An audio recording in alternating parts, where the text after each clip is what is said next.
All right, god damn it, son of a bitch, take fucking two. Well, I say that because I was probably like halfway done. I didn't notice that it stopped recording on me. I had to delete a lot of shit from my computer. Too much shit was filled up. But anyway, you don't hear about my fucking problems. So let's just again recap the divisional round. Go make my prediction for the conference title games, and then go over the fucking the two big head coaching hirings, and see who else, anybody big got hired. Okay, so the Kansas City Chiefs defeated not the Buffalo, but god damn it, the Houston Texans, 23-14. See, now I lost my mojo. I was in a great fucking groove, and now I lost it. But all right, we're gonna get back to it. We're gonna get back in this motherfucking groove.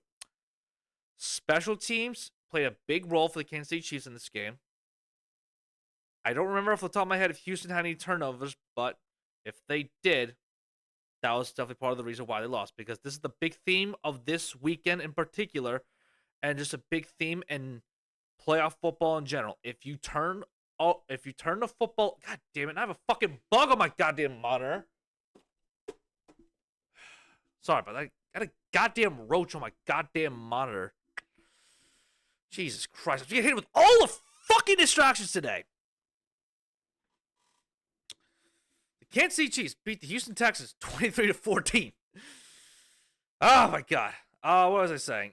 Yeah, turnovers are the biggest theme of this weekend, and especially in this whole divisional round. If you turn the football over, you were losing the game. I don't remember off the top of my head if Houston had any turnovers. I don't think they did, but they didn't convert any fourth downs. Travis Kelce woke up, turned to playoff mode. Travis. Yeah, and that's really like the biggest. And the other big story from this game was the two roughing the passer penalties or illegal contact hit penalties on Houston that should not have been called, because the first time Will Anderson did not hit him underneath the chin strap. He hit him in the chest.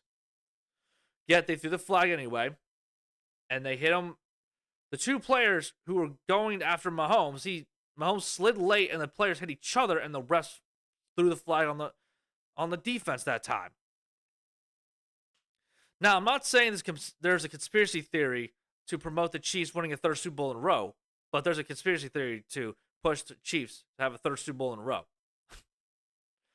Like, the NFL is not doing a good job of killing that narrative. Like, they have all these other people trying to defend the NFL, defend the shield of, oh no, the refs are doing their job. That if the quarterback looks like he's getting hit, they're gonna throw the flag on him no matter what. I don't care. You're not doing a good job of defending. You're not a good job of defending the Chiefs. Now, it could be true. The whole thing could be true that there's no narrative, but the optics do not look great. The optics are not in the NFL's favor. It's got everybody talking. Everyone's saying, oh, the Chiefs are going to win the script is written. The Chiefs are going to win the third in a row, including me. I've said this, and I just think, unfortunately, it's just going to happen. The head says it's going to happen, but the heart says, fuck no, I don't want that to happen. But anyway, enough of that. On to the next fucking game.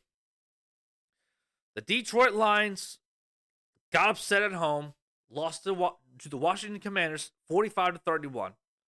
And I'm pretty sure everybody outside of out of the DC area, the Virginia area, wherever Commanders fans are, were picking the Detroit Lions, including myself.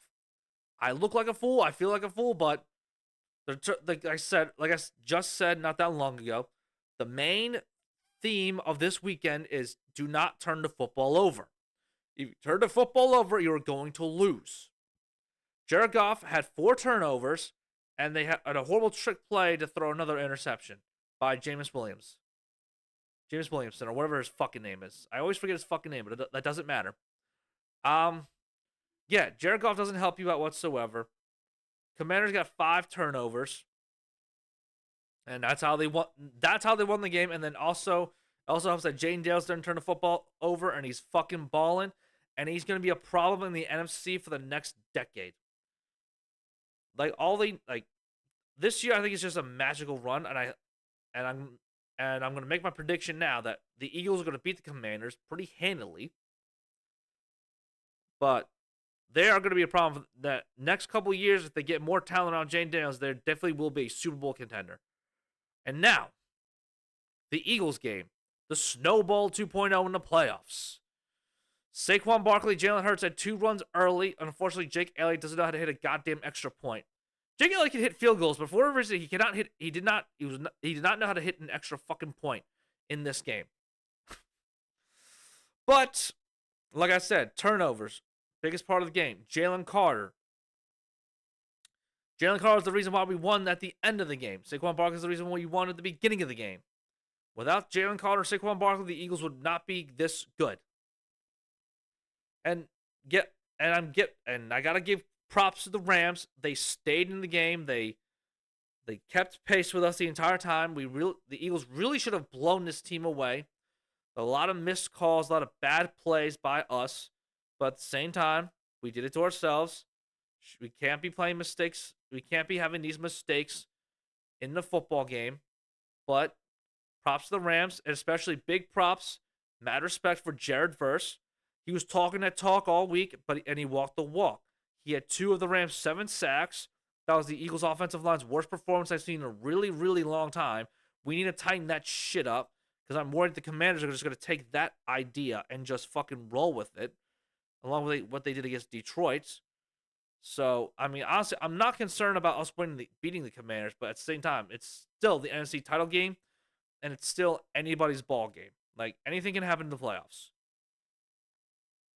And now the last game of the weekend, the Buffalo Bills and the Baltimore Ravens. The Baltimore Ravens lost this game because of Lamar Jackson's 2 turnovers. The badly thrown interception, probably because of a miscommunication. And then the fumble, he was trying to make something happen, but he was stripped, and Von Miller picked it up. Also, yes, you were in position to tie the game, and Mark Andrews did drop the ball. That is on him. Mark Andrews did not have a good game whatsoever. And that cost him the game. But like I said, the main theme of this weekend is do not turn the fucking football over. If you not turn the football over, you are more than likely to win the game. So, keeping that theme coming to the next weekend, the conference title games, the NFC and the AFC championship games. All 4 of these teams have done a good job of not turning the football over. I'm pretty sure every single one of these teams has not turned the football over. Hold on, let me pause for a drink. There we go. So, the first game, my Philadelphia Eagles are at home taking on the Washington Commanders. This is the 3rd time we're facing this team. The first time we won pretty handily, 26-18 at our own home, at Lincoln Financial Field. The second time we played at Washington, we would have curb stomped the Commanders. I'm convinced that we would have fucking curb stomped these Washington Commanders if it weren't for Jalen Hurts getting a goddamn concussion. Because after the first quarter, we were up 21-7, and that was the best first quarter start we've had all year long. Unfortunately, the offense couldn't keep up and score touchdowns.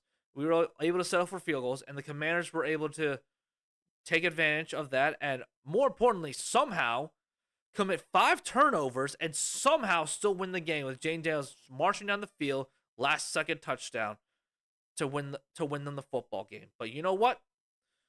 It is what it is at this point, and props to them for winning that game, and props to them for making it this far. I don't care what anybody says. I don't care what these media analysts says. I don't care what Commanders fans have to say. I don't care what fucking haters have to say.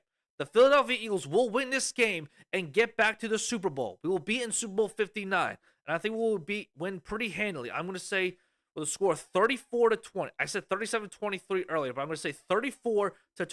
That is my final prediction of the score. I'm going to say 34 Eagles, 20 Commanders, and that will lead us to the goddamn Super Bowl. Quinyon Mitchell is supposed to be fine. I'm saying Saquon Barkley's going to have another big fucking day. He's going to break Terrell Davis's record of most rushing yards in both regular and postseason. He needs only 148. I'm just going to say he's going to get 150. Jalen Hurts is on track to play. I guess he's only have 100 yards, but I'm going to say A.J. Brown and Dallas Goedert have at least one touchdown, and the defense scores a touchdown somehow, whether it's a pick six or a strip sack fumble taking back to the house. And last but not least, the Buffalo Bills and the Kansas City Chiefs. This is the fourth time Josh Allen and Patrick Mahomes have faced each other in the playoffs. Two of those times were not Josh Allen's fault that the Bills lost. 2021 was 13 seconds left, and Patrick Mahomes did the impossible, got the football down the field in 13 seconds, game-time field goal, got the ball in overtime, game-winning touchdown. 2023, same situation. They were down. Chiefs, somewhat similar situation. Chiefs were up by 3. Josh Allen led the Bills down to the wire. Last second field goal, another wide right. Second wide right field goal in Buffalo Bills history. And 2020 was kind of an ass kicking, but we're not talking about 2020. Like I said, this Chiefs team has played very well all year. This Buffalo Bills team has played very well all year. Both teams have not turned the football over in the playoffs. My head says to pick the Kansas City Chiefs. We're going to have an Eagles-Chiefs rematch. But my heart says the Buffalo Bills are going to win this game. So I'm split. My head says the Kansas City Chiefs. My heart says the Buffalo Bills. And I'm going to be honest with you. I will be rooting for the Buffalo Bills to win. We don't want to see the Kansas City Chiefs in the fucking Super Bowl again. But we all know it's going to fucking happen. We all know it's going to fucking happen again. And now, the last bit of news before I get out of here. There have been 2 new head coaching hirings, and there have been a couple of new GM hirings, it looks like. Aaron Glenn is now the official head coach of the New York Football Jets. He did very well with what he worked with as the defensive coordinator of the Detroit Lions, especially this year with all the injuries, so basically all their fucking starters. And apparently he started his career with the Jets. He was at the scouting department with the Jets. I'm hoping Aaron Glenn is able to turn that franchise around. The Vegas Raiders are expected to hire the GM assistant to the Bucks assistant GM, John Spytek. So I'm curious to see how that works. I don't really know much about him, but I know that Jason Light is a guy who likes to keep guys in-house. We already talked about, actually, Vrabel got his coordinators. He had Josh McDaniels, the offensive coordinator. Fucking shocker there that Josh McDaniels is back in New England, because that's all he's ever been fucking successful at. And Terrell Williams, I don't know much about Terrell Williams. Let's see, where doesn't say where he was previous. So I don't know what the deal with Terrell Williams is. Mike Borgonzi is the new GM of the Tennessee Titans. I don't know much about him. Let's see, he's said 20 Giants at the last 16 seasons with the Kansas City Chiefs, mostly as their assistant GM since 2021. And they hired John Fossil as their special teams coordinator, and apparently he was on the Cowboys for the past 5 years. And the biggest news, here we go. I got some more coaching hires. Ben Johnson hires the head coach of Chicago Bears. He was the Alliance offensive coordinator. That was two of the biggest coordinators were from Detroit, and they officially got hired head coaches. Lou Anarumo got let go from the Bengals and now is the Colts defensive coordinator. And now the interim coach of the New York Jets has a job with the Atlanta Falcons, which it's going to be very interesting to see how if Atlanta's defense gets much better, because they were solid with Ulbrich as the DC and Saul as the head coach. But that's solid being the head coach as well. So we don't know what's going to happen with that. So that's all the big coaching hirings as of right now. That's it for this week. Go Birds. I'll catch y'all next week. And once again, go Birds!